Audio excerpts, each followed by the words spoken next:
Yaya makamusu na vite le bakayango chaque fois la discrétion et la kamala mingi surtout pour la makambo etali voyage. Oui, c'est vrai. Voyage est le droit d'un tout un peuple. Tout citoyen a le droit de voyager. Pour voyage et fungola kaba esprit. Et ça la change ba idée na ba population na ba peuple mususu et sungaka mutu asa la ouverture esprit et sera ke kasi. Pour la voyager, puis sur les Africains, et c'est un moi secret. Ce que bandi polo et c'est la kamakambo belé à kosakanate ali soto kobete la yo, oyoka commerce ke ndeko. Combat soit qui na voyage na ye banda Kinshasa, akende Angola, tibako mabongo na Allemagne, yaya. Kombe bandari kaka komi na lufu fumo na komba ya kosakanate ba lekisa libumu pulu ya kosakanate bandeko ndende kwa ngoti kana lufu nzamba sali grâce akomi na Luanda et pas yopi falaki akuta na mobali na ye ndaku oyo mobali kende kotika ye yaya ndaku ya bandoki alalaka amona kamakambu amona kutu bazoko tumba bebe baosala bebe na mutalaka baotumba ye na tongo mwana moko ya muke na lupango wana akufi chose grave. Ye avant que de sokola soki akote na salle de bain akote na dos asukola amona ka araignée yaya araignée ezalaka sina malamu te est-ce que komi araignée mingi ezalaka antenne ezalaka antenne pour la surveiller et puis araignée soka ya suyondengo wana ezalaka malamu mbiki makana liwa yaya chose grave. Heureusement de kozaki mwana bilaka kasi bilaka na ye wana tala sika nzambe ya sungie po mobile na yokuta kenda Allemagne ba refula yemba ya liboso deuxième fois ba kei yaya ndeko wana azongisi molimo akufi na aéroport azokoloba te azokolamuka te comment avion fallait à 7h du matin nzamba sali miracle avion ekokoma 13h ndeko wana lamuka na ba 12h nakoloba mingi te bino bokoka témoignage na ye moko akopesa ngo awa bango na ndako wana bazotumba mwana muke na ebisi ngana gangi na bangi ya tia bo sala nini wana abino to tumba susu ngabino bo tumba susu te bo tumba mwana abite yoza batata ndala pora nini des jours mwana wa kufaki na tongo boy mwa ba 6h wana na oke osuwa boy atebe na porte na ibo abi kuba yo pela ka moto boy ngabi ngana pela ka moto abi yo pela ka moto abi ona pela ka moto na ndenge nini o te posa kitoko mingi na bona ngo le couple qui bina pour na vertige nga pour wana na ko suba ko to vena ko ta kuna scorpion le fora bomba na scorpion wana ndeko na ngai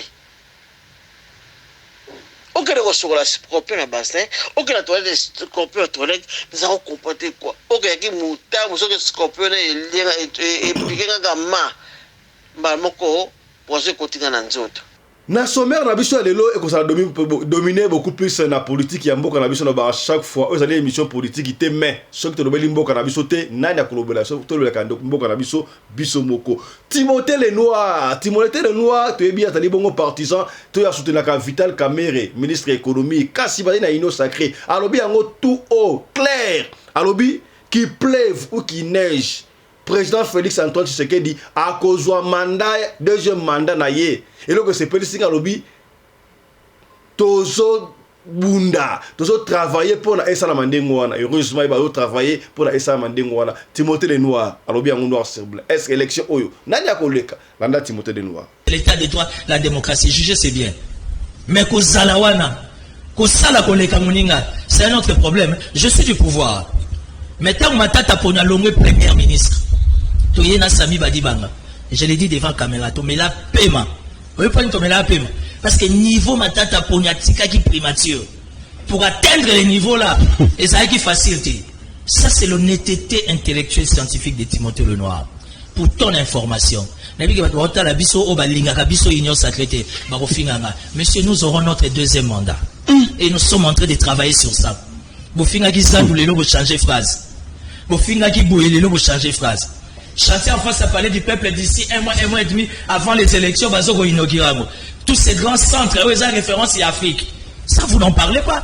Les lobes militaires, ils ont la dotation. Pour ton information dans les jours à venir, les policiers vont avoir dotation à Bango. Ce qui est un phare d'essai à pousser à un part, opposant à l'obaraté. Mais ce qui est un cambu ya Wilingo Makuna, aux opposants à Tchéliango Méga, large diffusion. Soit on aime la res publica, soit on n'aime pas son pays. Totika la kaka na politique ya mboka République démocratique du Congo et pas wapi Mai Pati Katanga revient encore à lobby. Le président Félix Antoine Tshisekedi a trahi son mandat, a trahi son serment. Oh après taki serment il y a que protéger intégrité nationale. Mais si kabo serment est tombé caduc. Président a comme la rupture. Président a comme la bunaganda. Est-ce qu'il faut un deuxième mandat parce que serment naie après taki et salamité. Donc il a trahi la nation, il a trahi son serment. Wana Pati Katanga. Landaï. Est-ce que vous voulez dire que le président Félix Tshisekedi a trahi son serment lorsqu'il est incapable de résoudre la situation de l'Est? Mais soyez logique. C'est les seuls Congolais qui prêtent serment sur la Constitution. De veiller à l'intégrité territoriale du Congo. C'est les seuls Congolais qui prêtent serment sur la Constitution de veiller à l'intégrité territoriale du Congo. La question. Mais maintenant, lorsque le président aujourd'hui ne peut pas mettre ses pieds à Massissi, territoire congolais, il ne peut pas mettre ses pieds à Bunagana, à Rutshuru, territoire congolais, à Bunagana, ainsi de suite, à Tchenguerero, à Rumangabo, on peut continuer. Ça veut dire quoi? Est-il toujours dans... Il n'est plus à la hauteur de son serment. L'a-t-il trahi? Ça, c'est un juriste de dire si c'est pas une trahison. Vous êtes un journaliste. Mais si ça, c'est un juriste de le dire. Nous avons préparé la campagne électorale. En train de préparer les chansons de la campagne électorale. Que votez moi yibite. Que votez moi yibite. Mwana kini. Que votez moi yibite. Mwana Congo. Ata mwana na ye. Mwasi na ye. Bebande kona yo. Mwana Congo. Mwana Congo. Mwana Congo. Mobali mbinga na mwina ngolo aboya hydroquinone. Soki ezotambola basheri bazokwea mayanga. Na retrouve douce tendresse affection epana yo. Nasalelo nini po ndimake na kupendaka sana. Shitakwacha pelende wenjoro. Pour l'habillement des classes de vos enfants, pour l'élégance de vos enfants, désormais, visitez le magasin Little People Shop chez Mama Charlotte Kaputu. Little People Shop chez Mama Charlotte Kaputu, l'habillement officiel de vos enfants. Awa et pas Mama Charlotte. Moi namboka bon monake ba namboka congolaise tala biloko ya kosala et pas bapaya. Atel biso bilamba. Banda de 0 à 3 mois, yango yo. Soto yawa de 6 à 9 mois. Toke wana de 9 à 12 ans. Toza na nyonso. Bana mibali na bana basi. Soto yawa. Bomoni oya bana basi. Ndenge mwana zo putsana. Toza lokola wato yene 8 ans ti komata. Yango yawa. Koto yo nde makambo. Mwana zo bimondire ministre. Ya bataille nyoso yango. Ba Samuel, ba Chuchu, yango yo. Abika, la tsabana. Oye ne to butaka. Elengi tala ba fest. Bana, mwana bimi na fête. Batu ba ko banga. Soko lingo somba biloko yo. Omonike. Olingo sepelisa mwana na yo. Ko déplacer na yo te. Okotika na internet. Okomona adresse na biso yango wana. Little People Shop chez Mama Charlotte Kaputu. Adresse Edenval, Greenstone Shopping Center, shop numéro L119. Téléphone 011 52 46 366. À Jamestown, nous sommes sur Meyer Street 183. Jamestown Town, Johannesburg, shop numéro 5. Téléphone 082 324 85 22. Place nyonso zali benga biso kotaka ligne benga biso teotikobila batine na ndako. Little People Shop tozana bilamba ya bana ya qualité olingi osomba kota na website na biso retrouver biso na Facebook toza online pe soko osoma partout na Afrique to délivrer bino na ba Korea na biso préférence ya malamu ya original. Donc, c'est la livraison à domicile. Little People Shop met à votre disposition l'achat en ligne. Allez sur Tekelote, tapez Little People Shop. Choisissez l'article de votre choix. il vous sera délivré jusque chez vous à la maison. Mais aussi, allez sur Zando, tapez Little People Shop, choisissez l'article de votre choix, on va vous le délivrer jusque chez vous à la maison. Visitez notre Facebook page, Little People Shop. Little People Shop, ya biso moko. Little People Shop, ya bana mboka. Mbote na bino bandeko balandi ya radio loko télévision bisika nyonso tubozwami. Merci na confiance pe fidélité bo pesa kana programme oyo radio lokole masolo et pa pito kuta na ka pona ko beta masolo ya makambo sele koleka bongo na communauté na biso africaine lo ba chaque fois mais mingi ya biso batu ya mangala. Ozali ko na biso ozali na Bujumbura, ozali na États-Unis d'Amérique, ozali na Canada, ozali na Luxembourg, ozali na Suède, ozali na Belgique, na France, Norvège, partout, na Sénégal, na Mali, na Burkina Faso, na Swaziland, na Malawi, na Mozambique, na Afrique du Sud, Durban, Pretoria, Cape Town, partout. Tala émission na bino yangoyo. No ba chaque fois qui au côté le ko liboso sali, ceux qui sont abonnés, c'est bon. Ceux qui sont abonnés ya on s'abonner. On s'abonner. Au tiers j'aime, au fini classe en notification, et puis on partage, on partage la émission Oyo, et allez qu'on sunga batu et belé. Il y a solo ndeko, na chaque fois au côté, émission zali to tchaka commentaire. Ba commentaire wana to tika ka ba commentaire au tchaka wana to tanga kayango.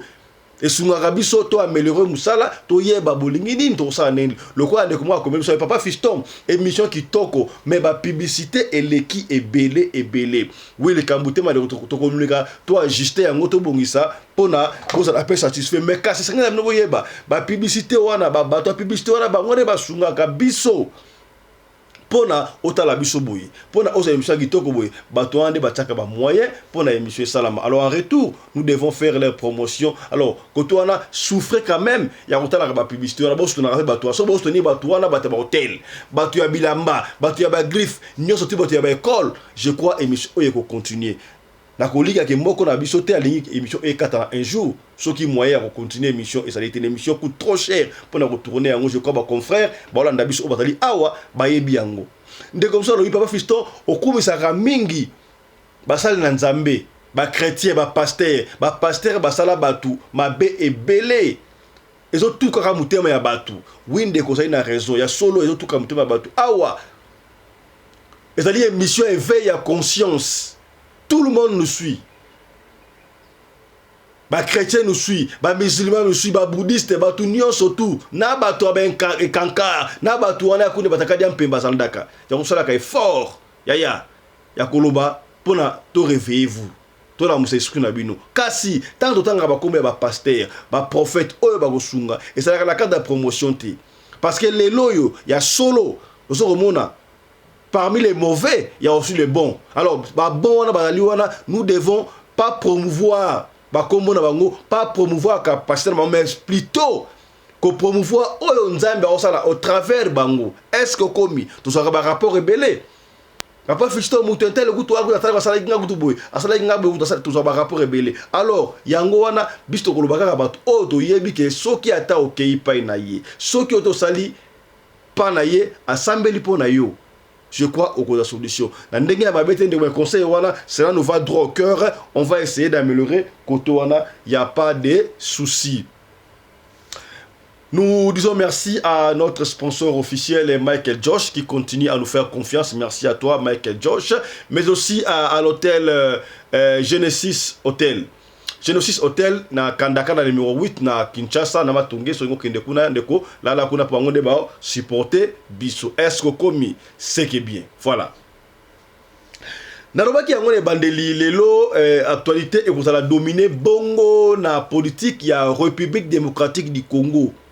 Tozoma quelque temps yambo totiki la témoignage ya ndeko oyo kandenga ko expliquer témoignage auto ko beta yango te mais yemoko a ko expliquer bino comment est-ce que papa na banga kufa batika na papa kurutu abenga kaya kutu mwasi na ngai ya benga kaya mobali na nga comment est-ce que alumwa gisasa ala na mbali na ina Angola enfin va tracer chemin ba ke de bongo na mboka ya poto ndenge ya kufaki ndenge abelaki ba diarrhée ndenge alala na ka bandoki ndenge ba araignée abale ko mona ba araignée ndako chaque jour ndenge ba araignée ba no be na mbetu ndenge ba araignée ba no na toilette ya araignée za rasina bien te.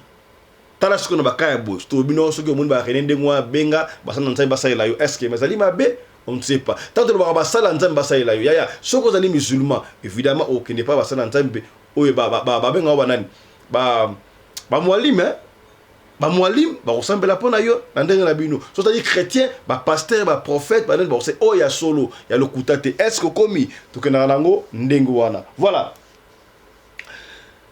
Timothée le Noir to ebiye azali bongo yala baka azamutu ya UNCT mais a soutenaka Vital Kamerhe son opinion. Timothée le Noir to ebiye alobi yango tout haut et pas ya confrère la sur na plateau que bango nde ba liwana. Donc bolinga te Félix Antoine Tshisekedi président de la République à cause de bongo deuxième mandat. Cela n'engage que lui. Mais ngelo la sepene la carte nango pa lobi de ba en anglais we are working on it. Nous avons travaillé sur ça pour le président à gagner l'élection. Ça, c'est vrai. Ceux qui vont travailler pour le président à gagner l'élection, on ne peut rien dire. Parce que tout le monde a travaillé.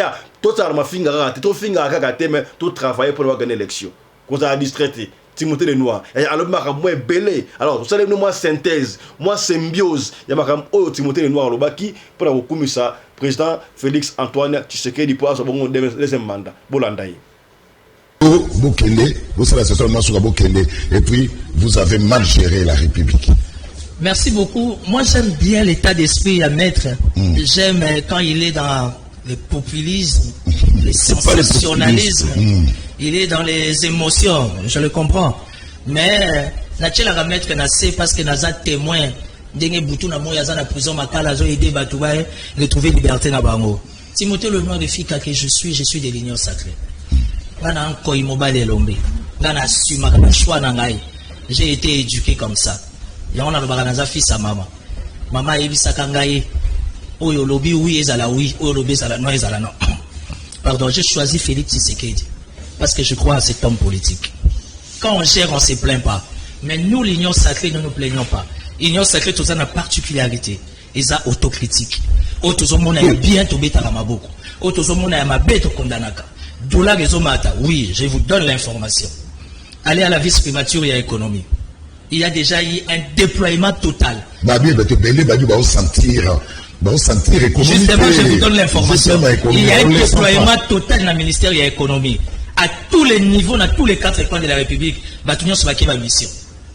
Nous devons vérifier les dollars, les prix, les de la manière que nous avons l'attribution il y a pétrole. Mais dollars, nous avons attaqué Timothée le Noir. On vérifie, mais nous avons il faut un contrôle à tous les niveaux. A priori et a posteriori, il faut nyoso et salama. C'est à ce moment-là pour qu'on y ait réellement quel est le vrai problème. Il y a dollars. Ça, c'est ce que Vital Kamerhe présente au gouvernement. Je ne suis pas de Vital Kamerhe. Moi, je parle de la res publica. Mais il a initié mission où déjà sur aucune économie, tout le monde va panzani. De deux, on lobby Timothée le Noir, un politique inconscient. Non. Timothée le Noir, c'est un consciencieux. Oh, il y a sali choix d'ailleurs. J'aime Félix Tshisekedi, et puis pour Nani. Et donc, j'attends des amis qui étaient d'accord. Tout le monde a déjà bouqué Nabiso. Pourquoi Timothée le Noir a choisi Félix Tshisekedi? Parce que moi, je comprends les principes spirituels. Nous salanions, c'est ça la maranamabouk à Montezang à Baratete. Mais les autres qui ont une élection, je suis désolé. Il y a un challenger à Félix. Dans l'opposition, voilà. Nani a panza bitumba, combat corte à corte. Pour l'intérêt congolais. Parce qu'en fait, il y a un souci avec les amis de l'opposition. Maître Etinda, vous, l'opposition, qui me soit permis de vous attaquer. Tango Lobaka RDC, vous parlez de Kinshasa. Vous ne parlez pas de Sabunda. Vous ne parlez pas de Kolwezi. Vous ne parlez pas de Tchela. Vous ne parlez pas de Moïka. Vous ne parlez pas de Olomami. Vous ne parlez pas de Boye. C'est ça. Il faut avoir une vision globale de la République. C'est vrai, la situation est arabe. Et si Kabisonio sont en confusion, je suis le seul communicateur au sein de l'Union sacrée qui assume nos erreurs. C'est ce qui fait particularité dans la grande esprit. Mais ce que l'on dit, les gelés simbité, au Kosi, au dans les Dékassai, au na Gisangani, au na Sankuru, au na Kalemi, j'assume. Vous comprenez? Donc, juger c'est bien. C'est ça en fait l'état de droit, la démocratie. Juger c'est bien. Mais qu'au Zalawana, qu'au Salakoleka Mouninga, c'est un autre problème. Je suis du pouvoir. Mais tant que ma tata pona longue premier ministre, Toyena Sami Badibanga, je l'ai dit devant la caméra, tu mets la paiement. Oui, pas tu mets la paiement. Parce que niveau matata pognatika qui primature, pour atteindre les niveaux là, et ça qui facilite. Ça, c'est l'honnêteté intellectuelle scientifique de Timothée Lenoir. Pour ton information. Monsieur, nous aurons notre deuxième mandat. Et nous sommes en train de travailler sur ça. Vous changer phrase. Vous changer phrase. Chanter en France à parler du peuple d'ici un mois et demi avant les élections, tous ces grands centres, eux, ils ont référence à Afrique. Ça, vous n'en parlez pas. Les lobes militaires, ils ont la dotation. Pour ton information, dans les jours à venir, les policiers vont avoir dotation dans Bango. Ce qui est un phare d'essai à pousser à un part, opposant à l'Obarate. Mais ce qui est un Kambouya, Wilingo, Makuna, opposant à Tchéliango, Méga, Bango, large diffusion. Soit on aime la République, soit on n'aime pas son pays. Pour chuter la question, c'est vrai, nous avons un parlement. Je l'ai dit devant télé. J'ai jamais été d'accord dans le parlement Nabiso. Ça, c'est la force de l'union sacrée. Ça va pas. Parce que dans le parlement Nabiso, nous avons 5% baba. Et j'étais béni. Mon Christ, béni. Au côté parlement, en fait, qu'il y ait une synergie, en fait, qu'il y ait une nouvelle ère pour que le parlement les a boostés, pour baser les lots. Foin. Et ça budgétaire. Et ça clôturage. Qu'est-ce que la République a fait ça? Donc on peut rien s'attendre à Ranto. Ça c'est un match à Souka. Non, mais tu parles à quelqu'un du pouvoir, mais qui est rationnel, qui est réaliste. Dans les cas, il tape pas Jalil. Dans les cas, il tape pas populisme, mais non, sentiment. Le parlement a biso du début à la fin, et comment dire, et décevant biso. La cadre en sombo le soir. Si on va au bête, l'eau a été calmé toutes les côtes à la dernière minute. Et que ça a toujours bon avantage à la République. Mais il y a des sarans de Kozoul. On va bien avec le président Martin. On va bien avec tonton Martin. On a un alien. Mais tonton Martin va dire au Tchalibaïa, comme au Tchad. On sort après ce pengue. On sort à maman Chantal. Il y a non un niveau maélengé, n'a tout n'a qu'à. Donc, le monde a beaucoup de l'engito comme n'a beaucoup soif. Soif à Kokosa. Il y en a un émission qui m'a fait là de poser. Ah, donc, on a évité. Les réseaux sociaux sont le bas. Si pas des baises, tout ça n'a qu'à se groupe à la moukat. Tout ça n'a qu'à se groupe à l'opposition. Tout ça fait qu'à tout ça binémite. Quand mon tonton Martin Zolou Kaba Fongolen, c'est là à côté. Ah, quand ça peut sort à maman Chantal. Ah, quand ça peut après se peindre à Bundi, à Oumeli, à Katsa combat. Et puis, 10 mois pour chuter. Quel est cet opposant que tu mettras devant Moukwatombolo? Beto armé. On le bat déjà. Katumbito Betaï. Fayoul a déjà orangé. Aux hommes, on a Katoumi plein en bandaka, plein à Kikoute. Aux hommes, on a tout ce qui brille n'est pas de l'or. Nous, on peut tout nous dire. Bah, qu'on critique Bisso, d'abord, ils ont cicaté parce que nous-mêmes, on s'est critiqué. Nous sommes Fayoul à orangé. Ah, pour ça, Bitumba, on a été carré comme un quatre. Fatia Tchagaboyet. Autant de Mozindo comprendre. Et quand ils ont déjà musical. Katumbi, c'est bien, à Keta, Bandekwa Bandundu, on a des belles familles, dans Bandekwa Bandundu. Bravo. C'est quoi Keta, dans un état d'esprit propagandiste, à qui Keta, visite à courtoisité. Les premiers, il y a Bandundu, mon colonie, Katumbi, a déjà attention. Comme il sait que c'est les élections, à qui flatterie. Mais peuple a adjupté. C'est vrai qu'il n'y a pas grand-chose dans le niveau espace à grand bandou. Mais à petit fait, il y a ce qui s'est fait aussi pour l'intérêt à la République. Merci. Voilà. Donc aujourd'hui, il y a opposition, société civile, confession religieuse. Attends, attaquer l'union sacrée, toi, un anti-balle. Oui, toi, un anti-balle. Parce que le travail humain ne manque pas de rater. Donc, pour la l'union sacrée, vous avez fait du bon travail. Prenez ça comme au profit de la population. Prenez ça. La population l'air à 3 fois. Mais quand vous êtes contre nous, c'est par rapport à Kinshasa. Est-ce que la population l'air à 3 fois? Il y a tout ni. À Boutages, ça la guide ça, il y a la Moutouka. Oui, mais là, il y a un tour de Maya. Il a fallu que Batouba Gang, Toloba. Mais c'est quoi notre travail? Par-dessus tout, il y a un journaliste d'investigation. Mais quand je dis que l'économie a déployé, c'est par rapport à tout ça. Excusez ça. C'est le travail. L'État. Attends la baguette magique. Je connais ta sagesse et je sais aussi que tu changeras de langage. Parce que vous allez bander des autre chose. Mais vous avez un kati. Si vous avez politique mature, on va comprendre. Pour ça, vous avez immature, vous avez la ville à Kinshasa. Vous avez dossier ça, Nicolas, mais ça, les mazolés là. Vous comprenez? Un politique averti, un homme d'État mature ne se plaint jamais devant caméra. Timothée Lenoir, merci.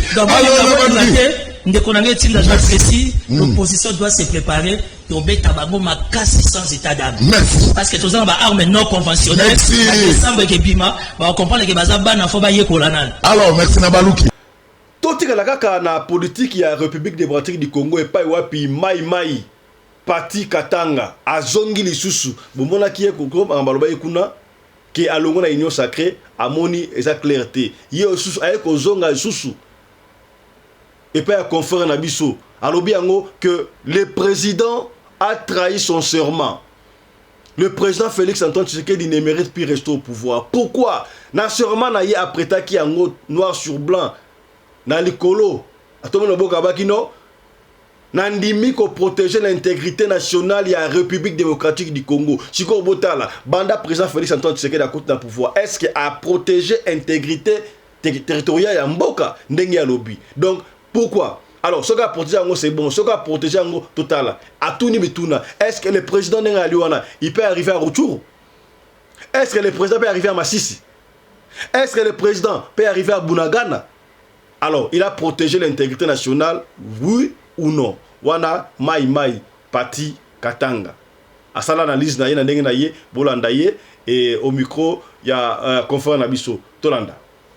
Notre pays, nous risquerions de le perdre. Nous risquerions de le perdre. Parce que le président de la République démocratique du Congo, aujourd'hui, ne peut pas mettre ses pieds à Massissi. Massissi, c'est un territoire congolais.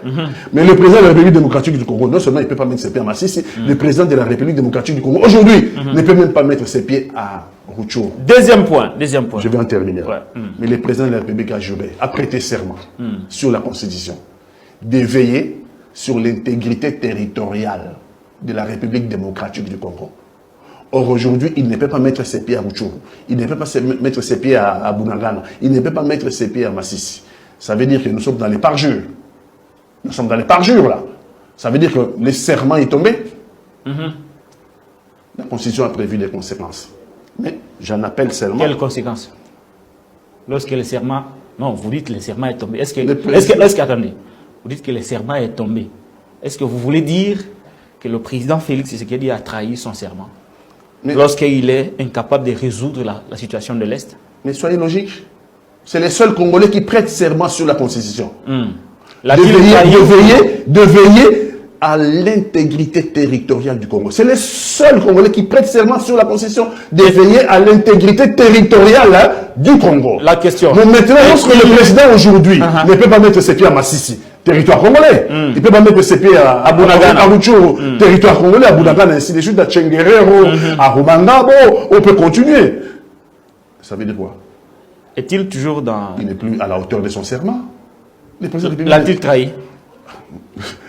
Ça, c'est juriste de dire que si ce n'est pas une trahison. Vous êtes journaliste. Mais si ça, c'est juriste de le dire au Parlement, si ce n'est pas une trahison. Mais moi, j'ai dit. Mais vous, comme scientifique, vous pensez quoi? Mais j'ai dit. Il est dans son serment ou il est en dehors de son serment? Il n'est plus à la hauteur de ce serment-là parce qu'il ne peut plus mettre pied dans certains territoires de la République démocratique du Congo. Très bien, on va avancer. Et on nous prolonge des mandats des armées étrangères dans notre pays contre l'avis de notre président de la République. Très grave. Lui s'exprime, il dit qu'ils doivent partir, mais eux envoient un message pour dire non. Mais par la suite. Voilà, je crois que Tolandi Pati Katanga ou Robio s'en engage qui est là, c'est émission, il y a éveil, il y a conscience, libre opinion, et c'est l'émission politique qui était. Tolobaka nyonso pour na kopene kaka. Ce qui est bon, Tolobaka yango, ce qui est bien, Tolobaka yango, ce qui est mauvais, Tolobaka pour na kodesho pour na kolamusoka à mémoire. Est-ce que au komi, ou ça d'analyse yomoko. Voilà, nous sommes ni pour ni contre au milieu du village. Ce qui est rouge, c'est rouge. Ce qui est noir, c'est noir. Et on doit à chaque fois, awa, mangue ya kawate, mangue le grand awate, pilipili ya kawate, tomate ya kawate, litungula ya kawate, paipa le grand awa, awa dara solo na solo, la solo na solo. Tu peux information, yomoko sana analyse na ndenge na yo. Oyo wana ibina munoko ya esanangage ke ba ndeko wana. Voilà. Nous profitons aussi pour souhaiter un très joyeux anniversaire à Solange Nsumbu Matutu depuis le Canada. Solange Matutu, c'est un jour d'anniversaire. Lia Mela Sakana, c'est un jour un peu de vin pour la santé. Moi restaurant ou moi quelque chose. Voilà, c'est un peu ça. Alors, grand merci à ton père, Petrus Matutu, 10 fois grand-père. Combien? C'est que bien. Aboti Mwasi Kitoko, Solange Nsumbu Nsumbu, hein? Voilà, Matutu. C'est ton anniversaire. Alors, au nom de toute l'équipe de la radio Le Collet, nous te souhaitons un très joyeux anniversaire à toi, Solange Ntsumbu Matutu. Voilà, merci. Il y a les autres remettre là aussi Kaboye. Et puis si passe, moko la discrétion la malam. Tu es baro kanga munoko. Soko lingo ça la faire. Ko ça la kan tumbi di ne ba kongo lo di tumbi di mutema duku. Na zulu ba tutuku mega. Ozo trembler yo fo lo ba makamuna yo. Eya. Na mikolo yo na bana ko tala moi extrêmement ko boye oyo artiste comédien on Caleb Salaki asaki wa na Dubaï quelque part comme ça. Alobi to ça la attention. To ça la Kimukongo ju valeur mikolo oya ya est-ce que komi so na be Kimukongo komi o comprendre ba Congo ngana bakisha o Kimukongo na Kimuswahili na ba Kivusien ya Mukongo ko sala wala Mukongo atamula la couper na polo ya pamba mais asana ba millions ba dollars na ndaku na ye zuba okundeka ndo comprendre est-ce que komba Kongo bazala ndingo wana ba swali bazala pendengo so ba swali na ezala ndenge mo marque bobu ya okole na Muswahili na Katange na nani mais alingela obula mabe okoyeba te ato so la pembe to fingi mutu te to so la pembe jour ba kosala yo mabe wa kaka na mutu ona ba na kosala basalinga mabe ezala ndingo ya mutabomba niyo alekio na mayele esenga ko bunda adversaire oyo mona ite za mbili ngambina discrétion ezala po mikolo oyo ya mutako tela au poison po na kaka ozolo ba bien na TV mutako tela au poison po na kaka bana na yo balataka bien mutako tela au poison po na kaka osoye mutuka moko boye Jeep Grand Cherokee ya mikolo ya sikapete ya occasion est-ce que bokomi mutako tela au poison to ko boma yo po na kaka mwasi na yo autant mon compresseur est-ce que komi oyebite azo la ngondanga nini e bandaki ndanga nini souffrance ba uta galère comme d'Ivoire jalousie kaka muta obtela au poison abomio pona kaka olati montre ya Michael Josh muta obtela au poison pour olati blouson ya Michael Josh muta obtela au poison ako finga yo ako sala mabeka ikanda n pona kaka yo olalaki na hotel oya mikolo yo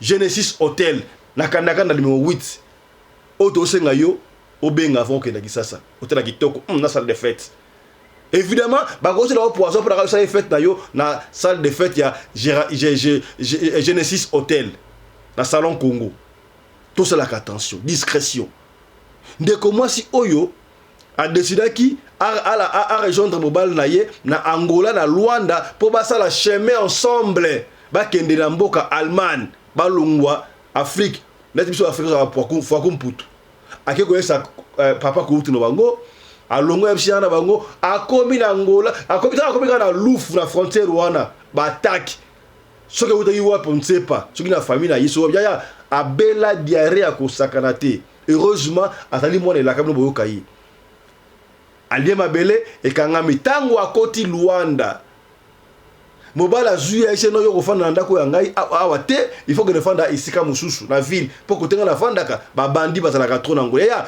bana Angola oyo sali na bino mbote na bino bana Angola bondia bana bani bontardi bonoit nyoso to bana Angola partager Joao Ana o comprend yo sala ka jaloso boko boka ngate zanini Joanna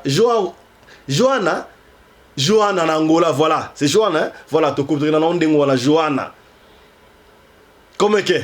Voilà. Tu partages bandeko. Tindra bandeko, voilà l'Allemagne, les solo, voilà le témoignage. Bandeko, voilà na Angola, partout. Bandeko, oh, bah les autres, ils vont voyager discrétion. Tu n'as pas une émission où yaya, vous comprenez? Ba betaille diarrhée moko est compliqué ya konde ya kosakarate. Mais yaya, mutema mabe mususu ya batu. Taraka ndeko okenda Angola, aibinzela te. Ndeko ba okena ba exige ba futi na ticket 2 personnes na ko lia ko mela une semaine en nzela avant ba koma na Luanda. Tango ba koma na frontière à Lufu. A beli diarrhée nzamba sungiye tango akoti na Luanda mobala ke kotika na ndaku ya na siège ya bandoki. Te ba kitenjoka na Angola misala mabesa ka makasi boy. Ya solo wana. Ba dwana Angola ba confirmeko. Babi kuna somo ya kosakana te. Somo ya kosakana te. na ndako batiaki ya nzoka kolo ndako wana kadi ya mpemba mama alota bandoto baotumba mwana ya muke kabri ya moko akoexplike bino na kati audio bokoka awa aiti ko lupango me bino bosala nini wana oyo tokotumba soso te naomona bebe o bebe te soso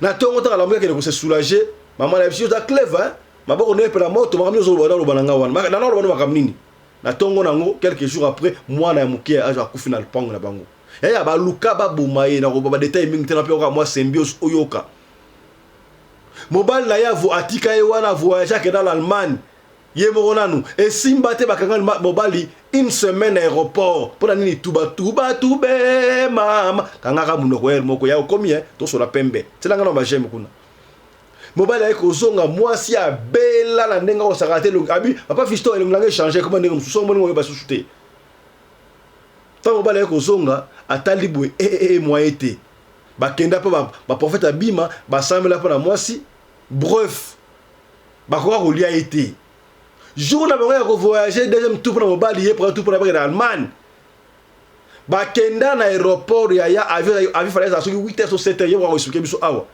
bakoma na aéroport moto apike mpiaka crise kao evanu presque moribond presque liwa tala ndenge nzambe asalaka makambo so amona elaka avion no baba na anglais et delay avion est retard olemata 8h avion eyemata 13 avion était Portugal je crois Portugal et au kita 13h nzamba sali grâce yena ba 12h à la muki pasi kokela Allemagne na bango ba combat ya kosakana te yaya bakabana mukili alors partager témoignage oyo za deux parties to sur la première partie oyo ka combat onde kwa mener yaya yo posala ba combat vie na yo obomba ka témoignage pour anini ko pesa témoignage esa expérience oyo esunga bande comme susu awa tu as besoin il y a discrétion bomba kama makambo na yo ya kolobaka te eso komi na yebisio bato ebena mukili mutango tshelo poisson ka rapona wa chapeau ya Michael Josh pour la on ti montre ya Michael Josh est-ce que komi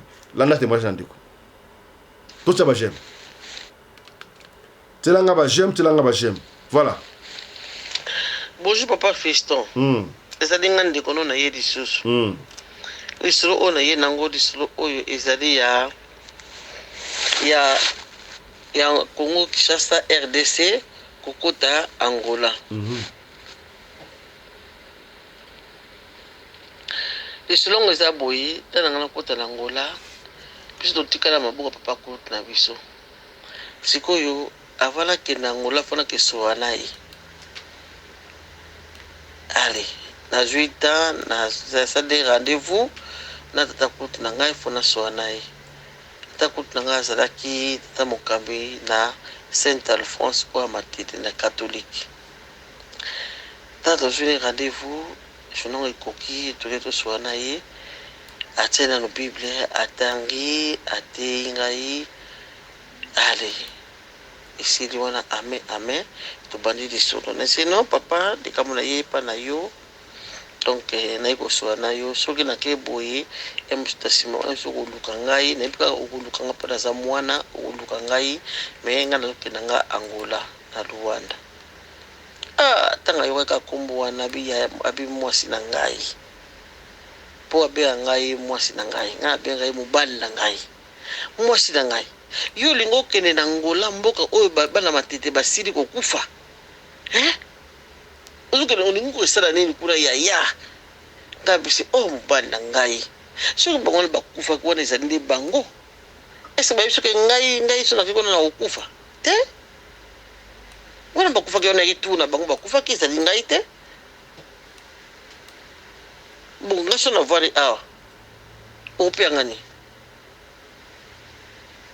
tika nakeluka vina ngai na posa nakeluka vina ngai ale la convaincre ye wana aye kondima abi osava msupe porte ne kofunga makuna asikende ntango okei eba kotika bato na nsima ngabi o papa na ngai ozobanga mobali na ngai kobanga te ye moko yebi ngai ye moko yebi so mafuti ezotanga na maboko na ngai yo osepelaka te osepelaka eba mpona mpe soka etangi eba yo mpe okosepela na ebisi ende wana siko fona ebisa grande sœur na ngai oyo nga na landa ke nazokende Angola sikoyo nazepita koyebisa ndenge nebi okusona yebisa kana kenda Angola akotila nga makelele bon ça va na souhaite fona yebisa ye na yebisi ke no na kena pusala soana yo me na yebisa vérité na okende Angola na okende lobby tango na yebisa ndenge na bandi koloba bandi ko baninga ne ba yebisa bi o ndeko na ngai tika leka zo keluka vina ye muda so voyager que lo comme bele boisa malabuti dan sen te so gangande na répondre na ngayete alobi ta répondre na ngayete ponga la so ke na ngala sta kanga bloko na makamla ngani stu ya ke na akula ale tongo tanga tani wana ponga na kina na wala taminga basapata bala mibali Antoine les comme des garçons de la réunion wana nga président la comme des garçons la kila celui na moi Weston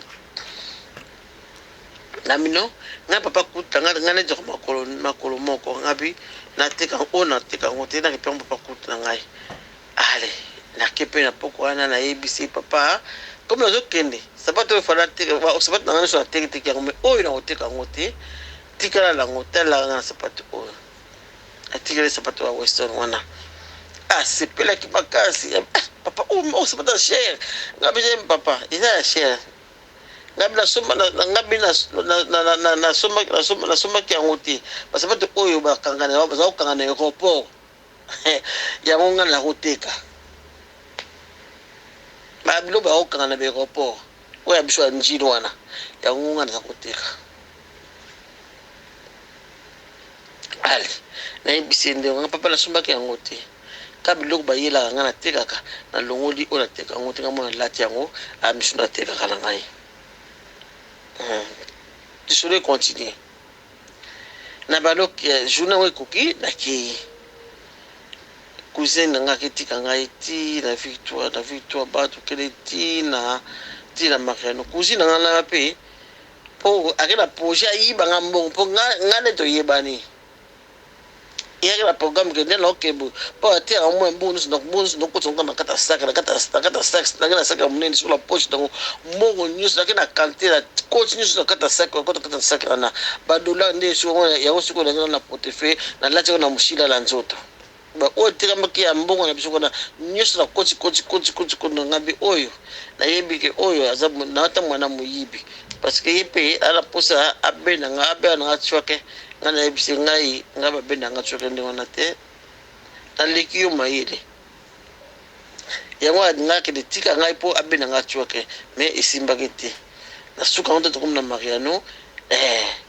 na boy ka simla nga sake na ngai wana na kamatika la bimisi mwa tsoke ya kuma kantina pese ma zonda ngai sikuru continue ti to ke lufu to comme na lufu wana tolala wana tanto la na lufu wana tanto la na lufu bangungi ya ndengo wana ya mboka wana baswa biso soki ya bangungi ngeki ya botu soki ya moyo na kompena pete tongo tanto sokoli ale bande ko to mo bakisa ba démarche ba pasal ba démarche ba to su ba laisser passer wana to kati ngambo ndeko na ngai mama li kama bandi place wana malade bandi nga wana ngana bela kaka na bandi siko ko bela kuna siko na bela kinini diarrhée ndeko na ngai lelo diarrhée pour ça que on a des jours tous ces jours on to kendaka pour ba kamisa kati tukuta batebele ba kamisa kati allez diarrhée wana ba diarrhée na zukulia teni na kondi joto ngebebi na ngai joto ngebebi susu na isi on ndenge za boto luka batu mabele batu ko za mabele te akoteka na soma mabele poso soma mabele libumu na ngai ukanga manango na tare mwasi mwa na mabele to soma mabele to le mabele wala la le mabele wala libumu na ngape ukanga manango ikangami wana Et comme ce ba camion et yeto kende na isi bango ba camion ya ki de camion wana nga ba camion oyo to kenda camion oyo comment ça compliquer bi espina ngesimbité so bokende nga na otikala nga awa et puis na ozela camion oyo na osepela ngo na okota ona komela ngo tila Rwanda ngalbele on ka ndi ngwana e petit to kende ngwana ande ko nga ngamla no futela bango tiki parce que ngana ibaki nzela te bango mimbala ba ibaki nzela poto ke ona Rwanda ba ebisinga ka va ba memba ngana Rwanda ifona futela bango tiki ndiko na futa tiki bato misato kolia na bango bana na kisbana bato komaki na mura pato kutana kiwana ti to komaki na Rwanda nzela mbezala kingai na tiki na bango ngana futela bango tiki tozokende wana tupombogo mpona ngai na ngana ngala bo makastela mbongo yango po ti na futa ba tiki yango po ti po me kasi ko santé na bani ko tungsama ale bango siko baponi to meta na camion oyo ngana esi bango ke nga camion na okende nango te asepeli nanga te yozaka bope nga bingana asepeli na camion te pado tozela camion mosusu bo ba camion ko ya eza extra nga bisa ko extra te eza mutembe nanga fe tout parce na futa mbongo na ngai mutembe nanga esepeli nango te donc mwana kele eza te allez to vendre comme ba 18h mon mulile bandu ya ba camion misatu eye ngabe to foto mata na camion oyo ngabe to mata na camion oyo o mbi ngabite ngabe bo limbisa ngai ka ngale to mata na camion oyo allez to mata na camion wana bato ba chauffeur ba beaucoup to ke simulise ye beaucoup to ko bigeta beaucoup allez to koti wana ba masiba marchandise wuti na ngambo na biso ya Kongo Kinshasa zokota ba tsuke teka biloko ba masiba ti ngape bagage na ngai pe nga bagage na ngai eza na sete ngai feza ka la kota likolo wala pa na kota na ovandela bagage na ngai c'est la ka likolo na mpona mona kango pota to ko ba mbasa Kongo ale ko ba yibi yiba to biloko ba yibi biloko ba kisa biloko ba yibi biloko tete ya ngai nga fona mona ka oya ngai tango nyosto so na vona la ngona la ngai marché na ngai na fona za ngotango nyosto na kina de sac bagage moko oyo ya biloko teka sac na moko ya bilamba na biloko na ngai yango na kidango to bando ko voyager ba to kobla nzela boy camion oyo ngai bango balinga to mata e baloki bato bakufi baotima mabulu bazokunda bango na nzela ndeko batikala na nzela camion baninga balinga to mata nga na boyaki nga be esprit simbiti nga photo za ba camion mosusu camion wana e baloki bato bazokunda bango bibe fa ya 6 personnes la mona ki bakufa ki wana na ko to soma kutu bango bakita nga na kenda sute na kenda te nga na zaka nga bibo kinde ka bo nga basango na ya na kelete na isi bonga boy quand même budungaki nga esprit nga simbaki te allez ba to démarrer to yo ko mbaza Kongo to ko mbaza Kongo ba to longwe wana mbaza Kongo ba to ko mbaza Kongo to kiti to soma mwa bilo akolia to soma bilo akolia to somba kwanga to sombi mwa bilo akolia wana allez to ki ba to ko na makela su to kitaki to makela susu to doa ki mama ya komela po mama yango ko bele pisa ba diare na ki penga mo te mta diare basa ke bele to ko te bele bata na diare mabele wana sana ko kanda mo na sumba ko wana yo na zo diare le kansela malembe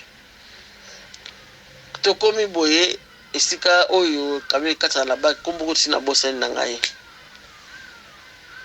to la le susu wana to la liona place wala siko to lamba kilo mafuta to la kilo mafuta to la liwana basi sanga o mwana gaso nga dindaka awa na zoko ngala mosango o se apela ngambo yango kuna bato bazokele kotala bazokele ya bazokele so mama kan ko ba bakangi ko ba lamba ko ba na zoko bonka na sango papa ngai kuna na medicine na zo mediteka nzambe yo longolinga na Congo Kinshasa kolo mema ngai la Luanda la destination na ngai bambisika nso kuta na nzela epa na ngai ezali sans effet accident sans effet nakufa sans effet nyonso yalikaka sans effet ngai destination na ngai fo na koma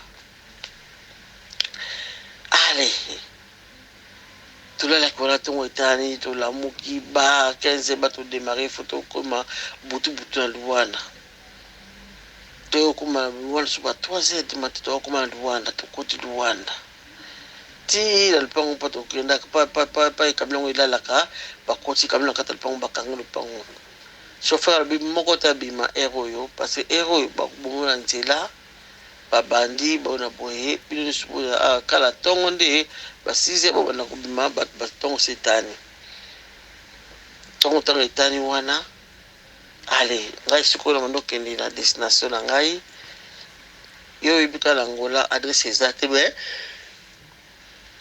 excuse papa ngai explication wana ndo kende la kele tu na taxi bis para tokenda bande kona ti na kwanza na bande kona futa tiki wana tokenda bango ti kote pe na okende wana na tuni na taxi bis na chumika wana na tuni bango na ngana zokende place boy babaki na kita place boy abi pomme ya tso comme place wana to ebisa yo ale ba to kuzi taxi bis to donc ndo mo musika ndambo to komisika ngo abina fokita awa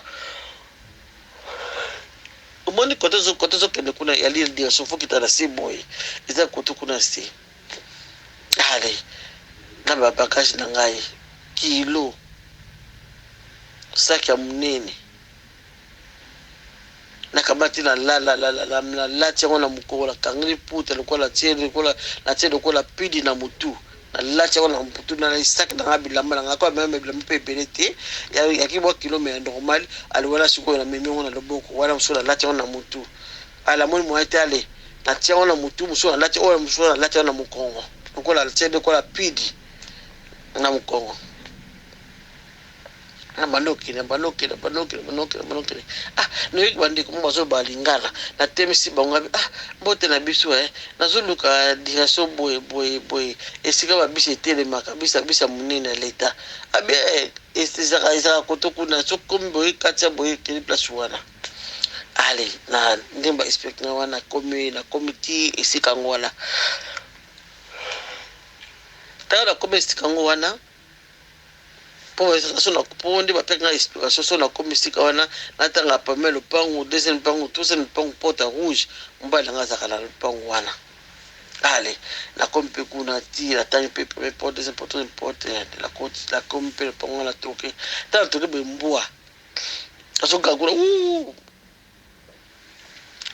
tango siko ba ko fond la porte boy babie mo sentele ye o tu obino yebi ngai o ka tumona wa photo na yo kabiso ko tikala ndako ba photo no za mir na koma kuna te ndako on Luanda meko si ba yebi ba photo na ngai za la mir na pisi ba mbote wantu banuko solo la wana comme na kipe fatigué fona lala ba isingai apisi ngai shamba ngona lala ta lali boy abina ngaono Jona yo aza la voyage makuma kini pika lelo mais bazande côté bakita bilo le mabord je baza côté mabord kuna akoma ne côté wota ba 15 ba 16 ya ba côté comme la ina pe fatigué na lali la ngai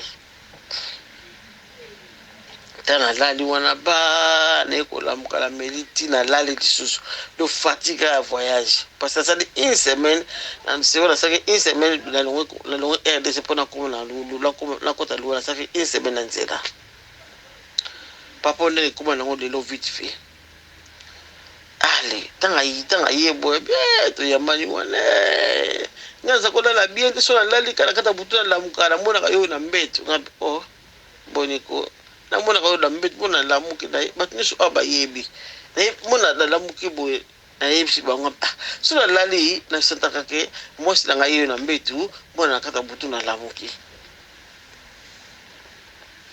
ayebsinga boye mama likambo ezali wa donc tokovoya lo ndako moko te parce que awa ne babomaka bato yo faut que mwana na ville nga fa tikala awa soki nga na kufi yo tikala mwana so yo kufi nga na tikala mwana yokani ndenge wana ake kotikala na ndako mpona kovwana na ville tatango mpeza kozela biso ndeko na nga les choses graves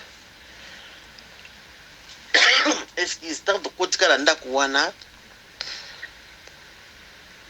nayoka alarme na bakata matoi nanga alarme au moins soko tia alarme ndenge betaka alarme ezobeta blangi suki ya mutu donc ezoningana mais mutu za na ye azomona te makambo ngana azosentir rien nakamata na fina eloboko ya gango filinga loboko mpona ni boye abi tokosola après bafongoli biso porte koti konda kupasa kwanto sololi ba to sololi na yusinga boino mama nga nazalaka awa te nazalaka même pas deuxième bureau nanga au premier bureau nanga yo kotika aba premier bureau nga nazalaka même pas deuxième bureau ale akina ibona bo oda ko ya lobby mama nga linga pona madeso baba isinga yo lamba pona madeso bien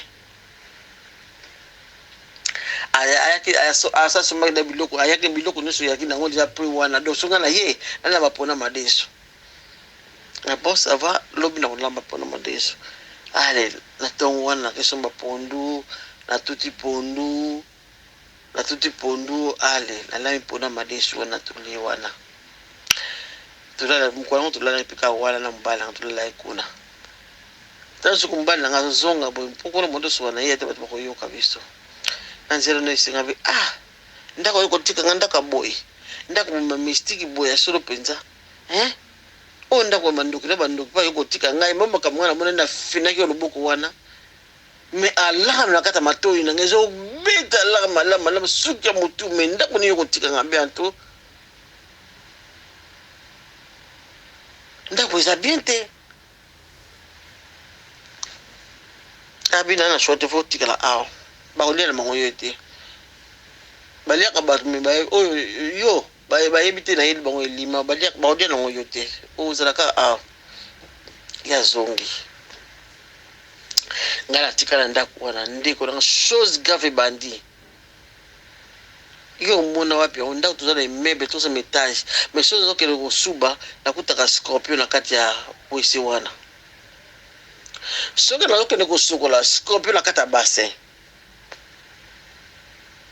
na bino awa fo nasomba nini oyo nini torche nasombi na munda petrole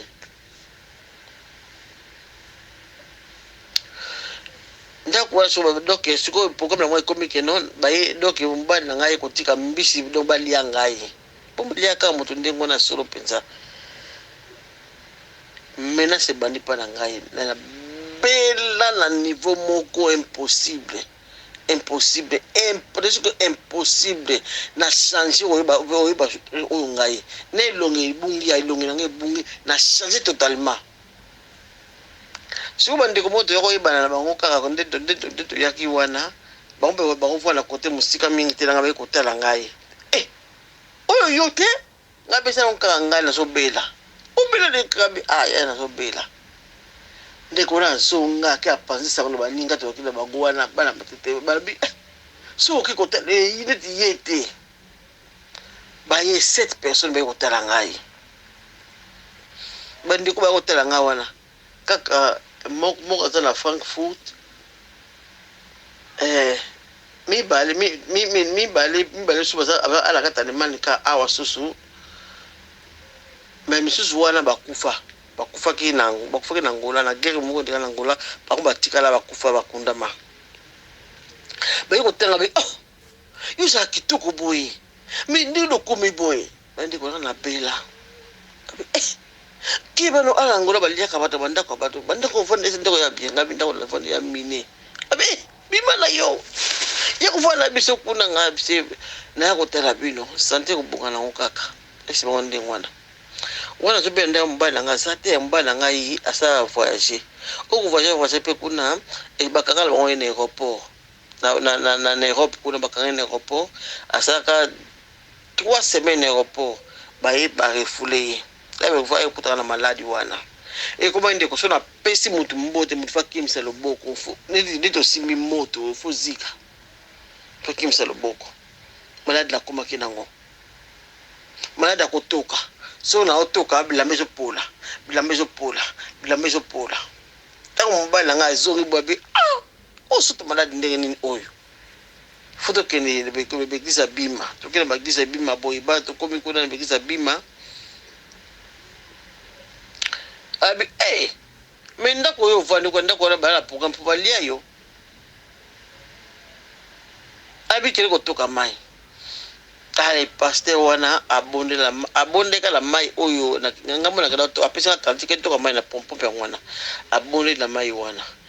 Aipsi na mai wana, aipsi na ike osuku mai wana osukula ngo. Sukula tshena mutu na yo. Ngambo na zwi mai na chaka mai na mutu.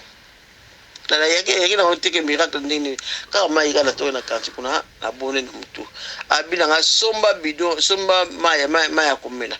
Yaka na bidon pamba wana na bonda kana bidon pamba mai na onyestu ono chaka na bidon wana. Chaka na ndaku wana.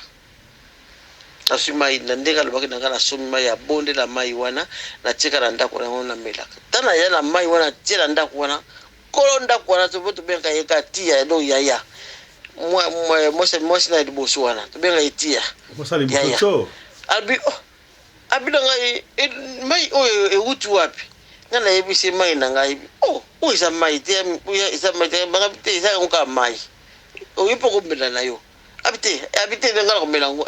Le bien comme mélange. Habité dans le mai normal.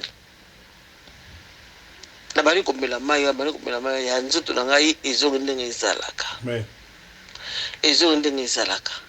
Sikoyo na so lala. Certains ezongende ezalaka na so lala ke bango nda kuwana bazo tumba mwana muke. Na ndoto wana na ABC ngana gangi na bangi ya tia bo sala nini wana abino to tumba susu ngabino bo tumba susu te bo tumba mwana abite yoza batata ndala pora nini dito tumba susu kabo sila ngana so yela bino wana yana na buto na zoke kapora ke pesika la bango baba boyba bango di bulu e fongo mana di bulu mwa munene e ko bango na ngamu ngana ngamu na lamuka boy ndoto na tongo boy moi ba 6 heures wana na oke osuwa boy ya tebe na porte na ibo abi kuma yo pela ka moto boy ngabi ngana pela ka moto abi yo pela ka moto abi ora pela ka moto na ndenge nini o te posa kitoko mingi na pona ngo do kubele ki bina pongi na vertise nga pongi wana na ke kosuba ko te vena kota kuna scorpion do fora bomba na scorpion wana ndeko na ngai ok le recevoir scorpion na bassin ok la toilette scorpion toilette nous avons comporté quoi ok ki muta muso que scorpion e lienga e piquenga gama ba moko poise kotinga na nzoto yango na bisayo donc na longa ki bango na so voyager ce qu'on a na que les poteaux tant on so voyager pour na que les poteaux ndiko na ngai photo so vol ya 8 heures D'autres la muka 5 heures na bonga mi wana to ke poto sa shaking ubi shaking ya manef wana to sa de shaking ma sa de shaking wana to sa de shaking to koti boye ndiko danga na kufa na loba kasusu te na komi baba bana na lala mena so pema na kufite mena so pema na so toka kaka natuka balal sangala umona na sada tante balal sangala kiti ba pupula ngai natuka kaka na lobaka tena lala bo usko muta ba ko voyager ndenge nini nzambe ko nzambe miracle avion photo zona zona yaki na 8 heures avion yaki 13 heures ngai banana kenda ya banana kenda ata baso benga bona yo kakatela lo bakatela nti banana lala banana lala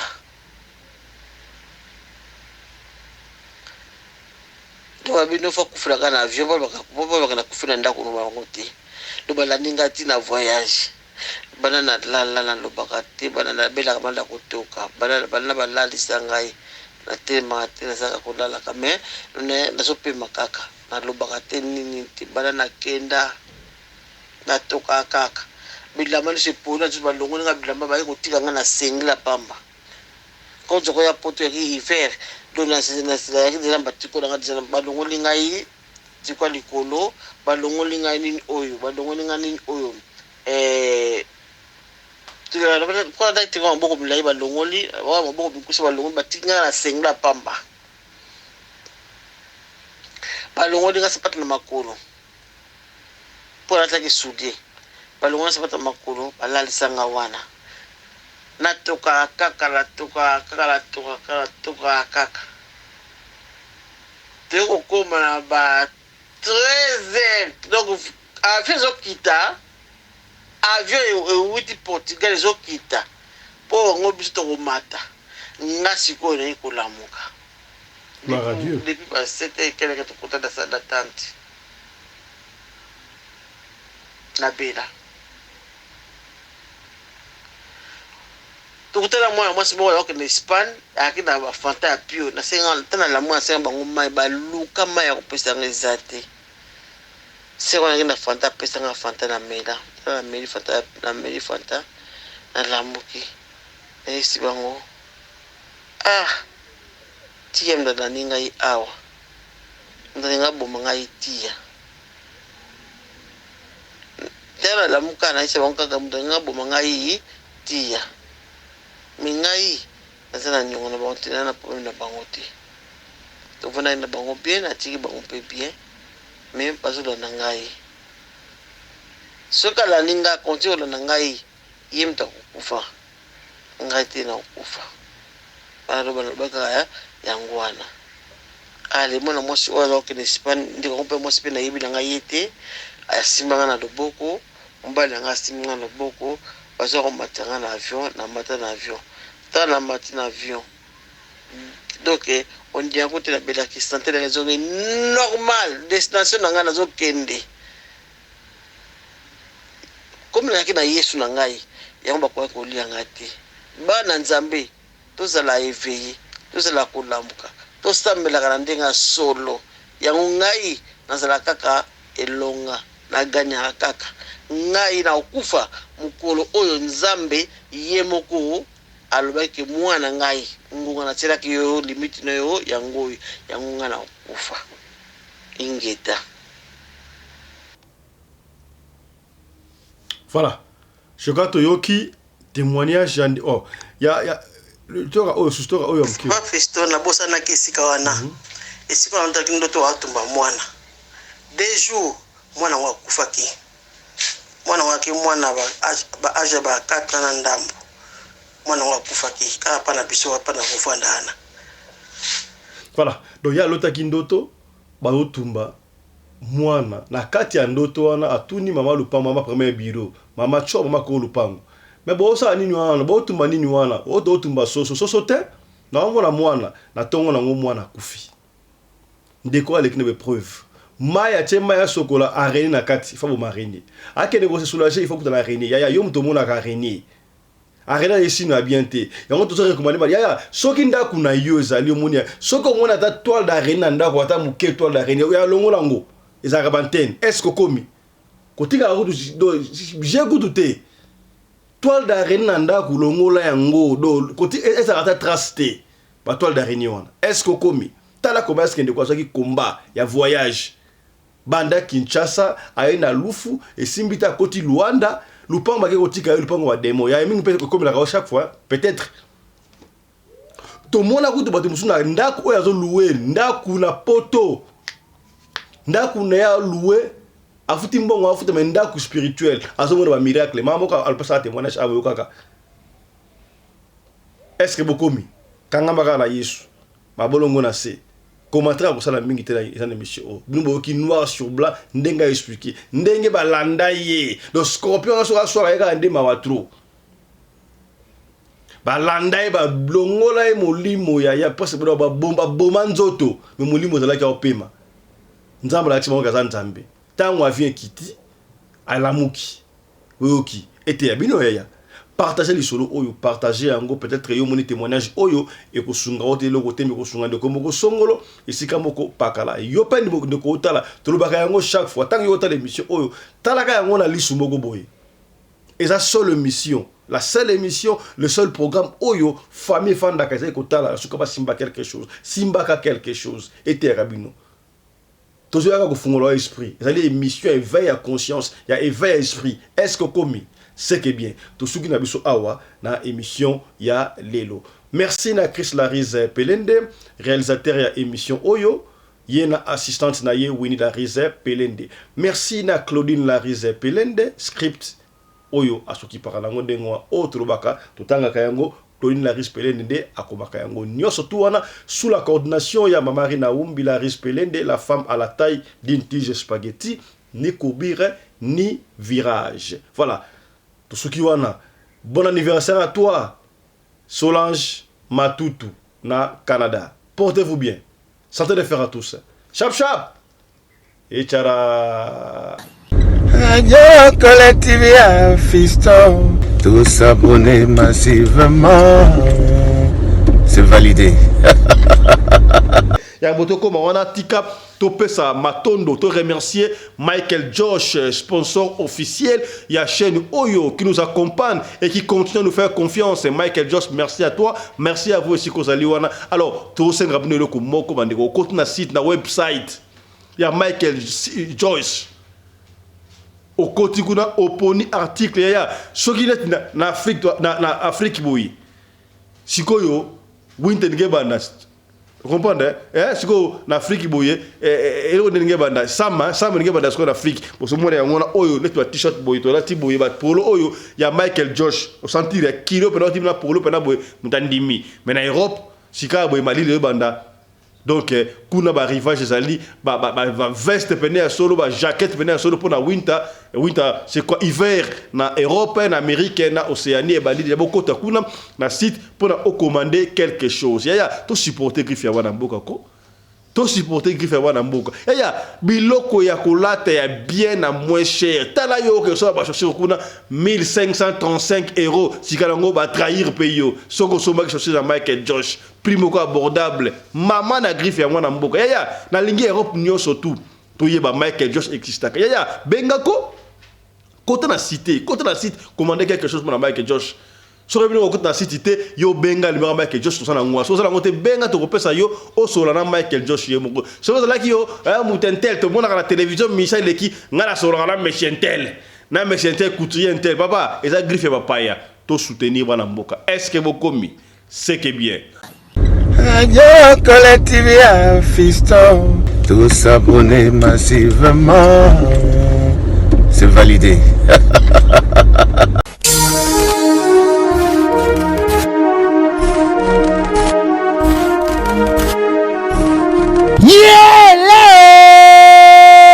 Kinshasa yokela ngai eloko oyo di bino batu bozalaka na posa ya kopase babo moma na babo séjour na bino bopesa confiance na Genesis Hotel po batieli bino bachambre ya qualité oyo eza na baclimatisation ya kitoko bambetu ya somo na banorme international eza mpe na baoreiller de rêve ebongo badouche na bango soki okoti ndeti kaka oza na mikili ya poto soki oza na kati ya Genesis Hotel wifi kutu bosana na yo po kokota internet ndeti kaka oza na Paris po kaka ba séjour na bino etikala inoubliable grâce ya Genesis Hotel okanisi esili tintin awa na Genesis Hotel atieli bino salle de fête salon Congo pour na ba mariage ba conférence ba réunion pe ba anniversaire de rêve na bino batu nyonso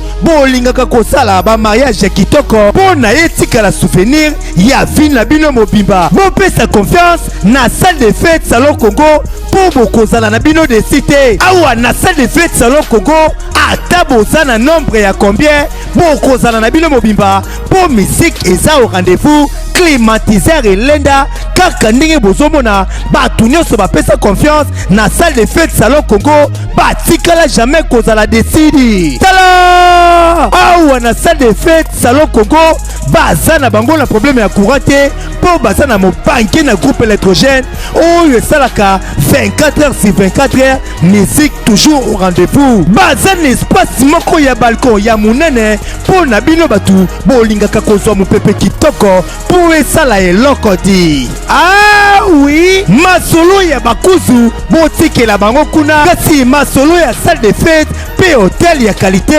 botikela Genesis Hotel po awa soki okoti lokola kaka oza na paradis kidimie otuninga ya adresse zwami wapi zwa papier na stylo po koma Genesis Hotel ezwami na commune Kasavubu avenue Kandakanda numéro 8 oza na yo mobimba to pebenga bango na ba numéro eza affiché na ba poste de télévision na bino okozala jamais déçu ah Genesis Hotel bandaka lozalaki wapi tala ndenge ba congolais basali ba mariage na bango na ba salle de fête ya Mwanza pe ba séjour na bango na ba hotel oyo ezangela tina o tolobaki te tolobi.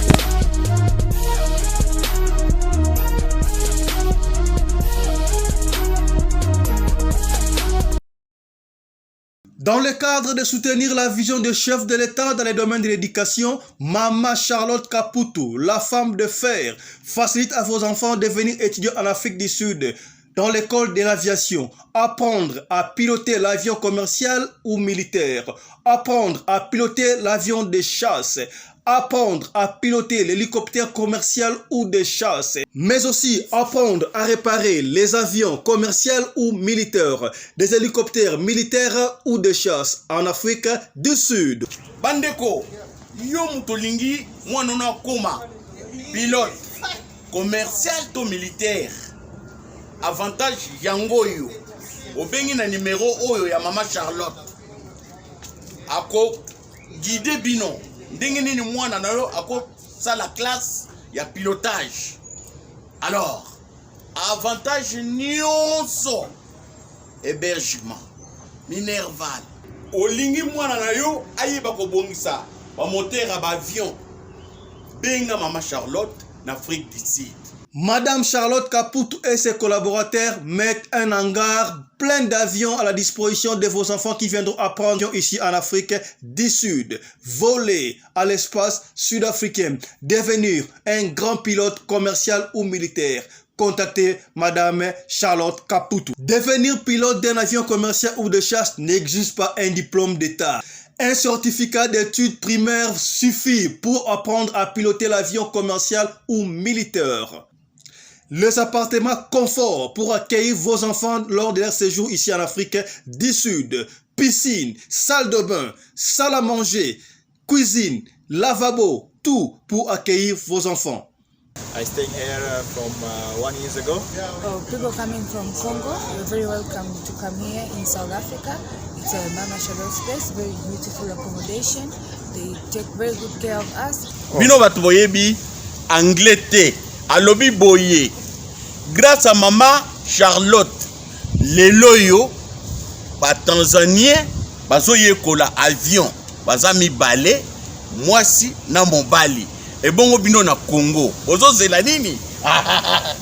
Pour tout contact, appelez-nous au plus 27 82 32 45 522 ou encore contactez Radio Locale Télévision au plus 27 61 88 58 455. Papa, maman, mwana noya koyekola kopusa avion militaire pe commercial, hélicoptère militaire pe commercial, kaka na certificat d'études primaires. Et bongo yo zanga, hâtez-vous car les places sont limitées. Maman Charlotte Caputo, la femme de fer, Tokumi Sayo Ndenge Nini. Merci pour l'opportunité, maman.